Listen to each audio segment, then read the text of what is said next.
Skeletons, Animals Unveiled, here at iDrive 360. We are right now having some great photo opportunities this week as we unload the 420 different skeletons that are coming from Oklahoma, where we process them. All the animals we get as carcasses, and we have to turn them into the skeletons you'll be seeing. And so there are a little bit of organized chaos here. It is organized, we do know what we're doing, but you will see things far differently as we get to 3 weeks from now when we open up on April 25th. April 25th is our soft opening. April 29th will be a big opening for the complex, and then our neighbors, Merlin with their Madame Tussauds, the Orlando Eye, and Sea Life Aquarium, they will open up on May 4th, and we'll be joining them on that grand opening as well. So let me give you some of the background. You probably hear this also. Skeletons Unlimited was started by the Villebret family, actually a man named J. Villebret Sr. He found a dog skull when he was 7 years old, and part of its skeleton, and wanted to know what it was, and his father allowed him to try and understand it. Now, back then, you didn't look up on the internet, you had to go to the library and try and find out what this was.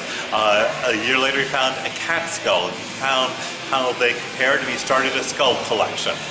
He's had a pretty extensive skull collection throughout high school, and then after school he was working, and that wasn't going well for him. He was buying and selling skulls and skeletons as a side job, and he decided in 1986, as his family began to grow, that he would start Skulls Unlimited International.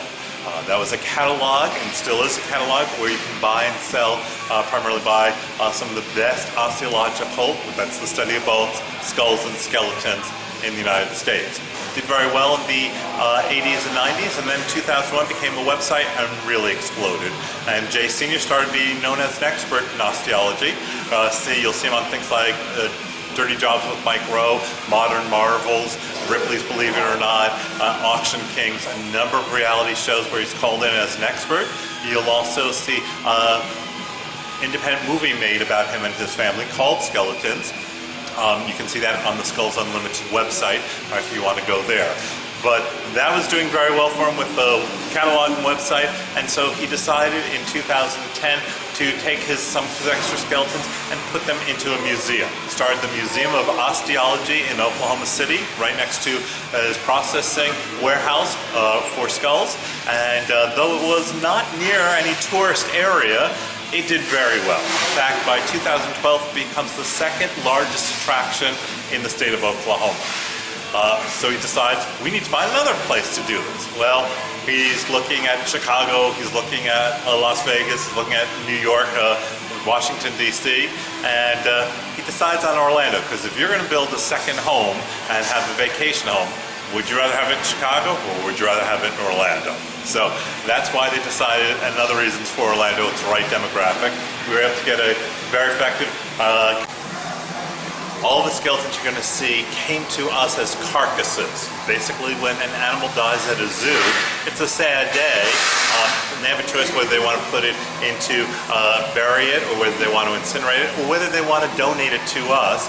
We will go pick up the carcass, and then we'll be able to transform it into the skeletons like you're seeing behind me, and that animal can keep on educating and still be a tool for people. And so we hope that certainly aquariums and zoos will donate their animals, and they do to us. But we have to take, when a lion dies, we have to go remove its skin. We have to then go do what's called flenching. We have to go and remove all of the flesh off of the bones. Then we'll put it into a vat of flesh-eating beetles. These dermestid beetles will eat and pick that clean until there's no cartilage, no flesh left. We'll take the loose bones out because they're no longer connected, and we'll put them into a cleaning solution of hydrogen peroxide. People are used to white bones, and they want the bacteria in it, and we don't want the bacteria either. So it's a cleaning solution. And then the loose bones are put on a table, and an articulator has to take all of the different bones and somehow assemble them together. That's a lot harder than you think. Like a human has 206 bones. To find this bone, and then this bone, and then this bone, and connect them all with a little wire is a real work of art, and a lot more difficult than most people realize. Let me show you some of the skeletons we have. This is an African elephant skeleton. This is a bull African elephant because it's a male, it's larger. We have over here, this is going to is a orca. It is a killer whale. Its head is flipped over right now, its skull, but we will be hanging that from our ceiling. Here is a camel. Here we have a manatee, and this is the tail for the killer whale.